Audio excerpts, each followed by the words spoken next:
गणनायकाय गणदैवताय गणाध्यक्षाय धीमहि गुणशरीराय गुणमण्डिताय गुणेशानाय धीमहि गुणातीताय गुणाधीशाय गुणप्रविष्टाय धीमहि एकदन्ताय वक्रतुण्डाय गौरीतनयाय धीमहि गजेशानाय भालचन्द्राय श्रीगणेशाय धीमहि एकदन्ताय वक्रतुण्डाय गौरीतनयाय धीमहि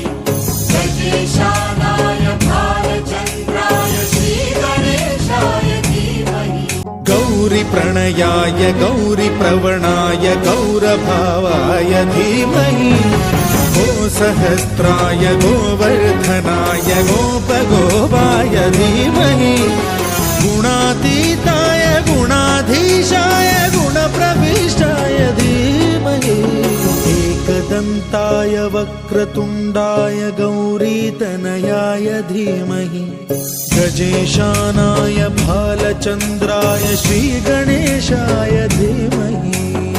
एकदन्ताय वक्रतुण्डाय गौरीतनयाय धीमहि गजेशानाय भालचन्द्राय श्रीगणेशाय धीमहि।